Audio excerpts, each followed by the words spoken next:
चुटकी काट लिए, रोने लगा। बादशाह ने कहा अब क्या चाहिए? कहा हमें टोइयां चाहिए। टोइये सुग्गा लहबरिया टोइयां ऐसे बोलते थे। तो बादशाह कह रहे हैं बीरबल टोइयां क्या है? महाराज नहीं से पूछा कहा है, हम तो ये जानी थे जो लड़के जतुलवा खेला रहे पहले मिट्टी के वही तोता टोट बना रहा था, वही टोइयां कही जाता है। अच्छा वहां कुम्हार से वो भी मंगा दिए गए। अब वो लड़का जो है खेल रहा है तो जतुलवा, बीरबल फिर चिटकी काट ली, लगा रोने। बादशाह ने कहा कि बीरबल अब क्या चाहिए इसको? महाराज बच्चों से पूछे, बीरबल से क्या पूछत है? बेटा क्या चाहिए? अब यही हथिया के ही टोइयों में डारा, हथिया के टोइयों में डारा। अब बादशाह कह रहे हैं कि बीरबल ये कैसे होगा? अब महाराज चुप करावा, हम कहा जानी आवा हथिया टोइयों में डारा। तो ये बाल हट बहुत कठिन होता अगर युद्ध कर लिए तो। आज कान्हा की मंडली एक दर्जी के पास गई, कपड़ा वपड़ा कटवाए और उसको आशीर्वाद दिए कि तुम्हारा धन और तुम्हारा यश निरंतर बढ़ता रहेगा। फिर सुदामा माली से हार पहने और आगे जा रहे थे तो कुब्जा दिखाई पड़ गई, झुकी हुई थाली में अंगराग लेकर के महकता हुआ वो कंस के राजमहल जा रही थी। कन्हैया ने कहा हे सुंदरी कहाँ जा रही हो? क्या चंदन हमको भी लग जाएगा क्या? आज तक तो उसको कोई सुंदरी बोला नहीं था। और सिर उठा के देख भी नहीं सकती, थोड़ी उठा नहीं सकती क्योंकि वो 3 जगह से टेढ़ी थी। वो धीरे से कह रही है कि हे राजकुमार तुम कौन हो? आज तक तो मुझे कोई सुंदरी नहीं कहा, मैं तो 3 जगह से टेढ़ी हूँ। मेरा नाम शैलेंद्री है, लोग मुझे कुब्जा कहते हैं। भगवान ने उसका भी उद्धार किया कि अगर तुम मुझे चंदन लगा दो मेरे साथियों समेत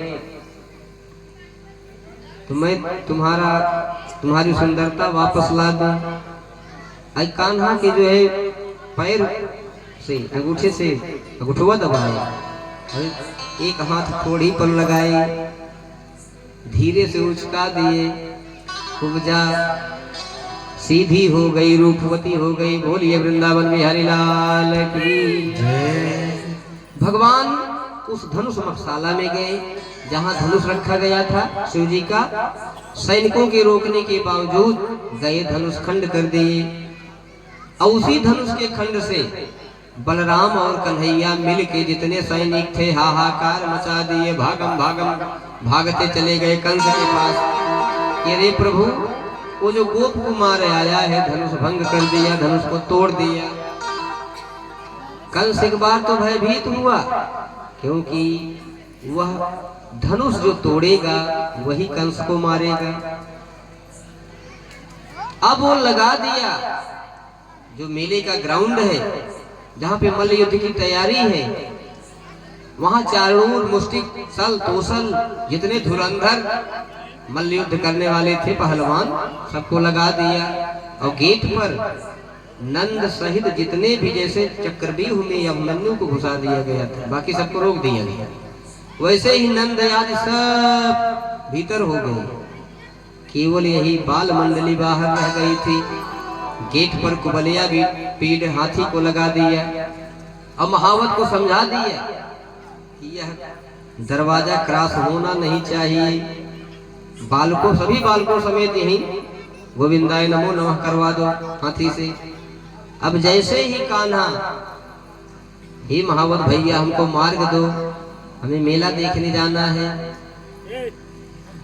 महावत क्या किया कि अंकुश से इतना तेज घाव किया हाथी को कि हाथी जो है पागल हो गया।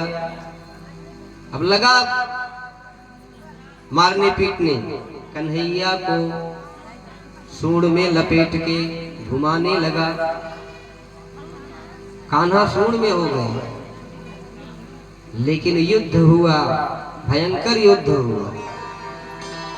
कभी कान्हा को पटक रहा है, कभी कान्हा हाथी को पटक रहे हैं।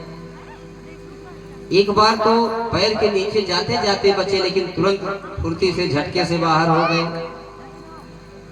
अंत में कान्हा एक मुक्का दिए मस्तक पर और कुबलिया पीठ का पूरा मस्तक फट गया। दोनों दांत उखाड़ लिए और उसी दांत से और जितने सैनिक थे सबका गोविंदाय नमो नमः कर दिए। बोलिए वृंदावन बिहारी लाल की। अब भरे दरबार में मुष्टिक, चाणूर, सल, तोसल आज जितने पहलवान थे उनसे मल्ल युद्ध हुआ। उनका भी प्रभु मोक्ष किए। इतने में कंस बोला कि नंद को पकड़ लो, सबको बंदी बना लो, उग्रसेन को जेल में डाल दो, जितने भी आप गोप मंडली आई इनका धन छीन लो। इतने में कन्हैया कूद के चढ़ लिए सिंहासन पे। अब बाल पकड़ करके कंस को नीचे फेंक दिए, और फेंक ही नहीं दिए, ऊपर से उसकी छतिया पे कूद गए और भगवान के कूदते ही उसके प्राण पखेरु उड़ गए। बोलिए श्री वृंदावन में हरिलाल की। हे परीक्षित, इस प्रकार भगवान विभिन्न लीलाओं को करते हुए वसुदेव देवकी का बंधन छुड़वाए, उग्रसेन को राजगद्दी पर बैठाए, यज्ञोपवीत हुआ और अवंतीपुर उज्जैन में सांदीपनी मुनि के यहाँ विद्या ग्रहण किए। विद्या ग्रहण करके आए।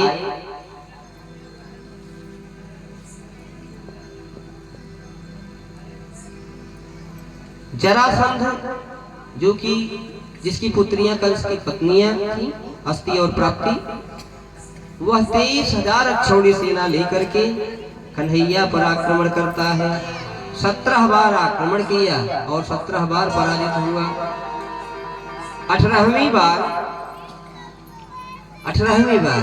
11,000 ब्राह्मणों को बैठा दिया कि तुम लोग ऐसा मंत्र का जाप करो कि मैं विजयी हो जाऊं। अगर मैं विजयी हो गया तो हे ब्राह्मण देवता तुम्हें माला माल कर दूंगा, अब अगर नहीं विजयी हुआ तो गला साफ कर दूंगा। अब 11,000 ब्राह्मणों की रक्षा के लिए आज मेरे कन्हैया बलदाऊ सहित रण छोड़ कहलाए। बोलिए रण छोड़ भगवान की।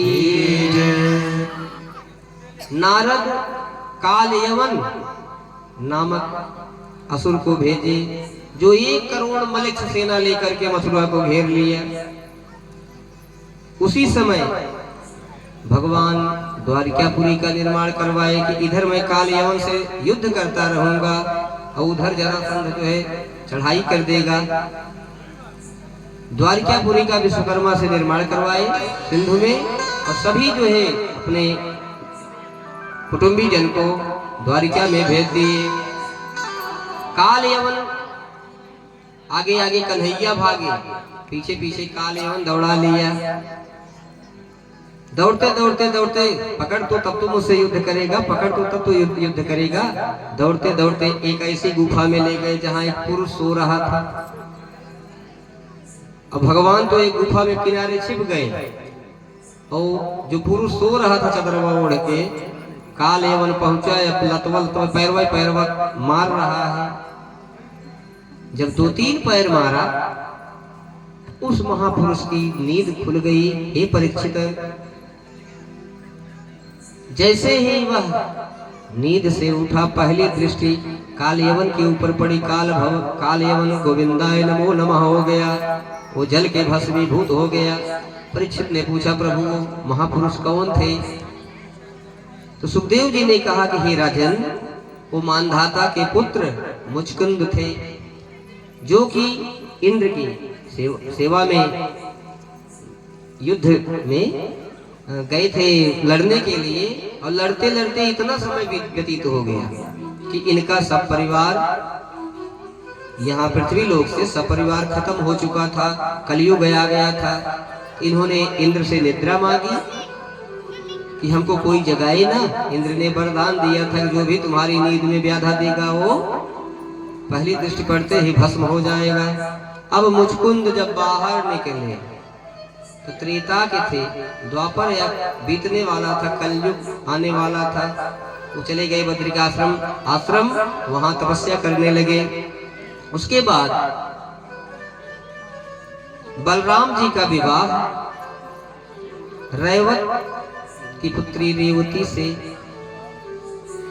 ब्रह्मा जी के पास गए थे, आते आते द्वापर लग गया था। रेवती बहुत बड़ी और बलराम छोटे थे, तो अपने वही हला से पकड़ के दबा दिए थे, अपने बराबर कर लिए थे। इस प्रकार बलराम दाऊ और रेवती जी का विवाह हुआ था। बोलिए बलदाऊ भैया की। सुखदेव जी कह रहे हैं कि हे परीक्षित, कन्हैया राक्षस विधि से रुक्मिणी से राक्षस विवाह किए थे। राक्षस विधि क्या है? हरण। बोले कि भीष्म के 5 पुत्र व 1 पुत्री थी। पुत्रों का नाम रुक्मी, रुक्मरथ, रुक्मबाहु, रुक्मकेश और रुक्ममाली, और उनकी 1 कन्या थी रुक्मिणी। सभी आते जाते लोगों से वो कन्हैया का वर्णन सुनती थी। धीरे धीरे उसका दिल कन्हैया पर आ गया। उसके पिता भीष्मक और चारों भाई विवाह कृष्ण से हो, इस पर तैयार थे। लेकिन जो रुक्मी था, वो रुक्मिणी का विवाह शिशुपाल से करना चाहता था। हे परीक्षित, शिशुपाल के यहाँ शादी तय कर दी गई। जब 1 दिन रह गया तो मैया रुक्मिणी पत्र एक ब्राह्मण को लिख के दे रही हैं। बिनती सुनिए नाथ हमारे, बिनती सुनिए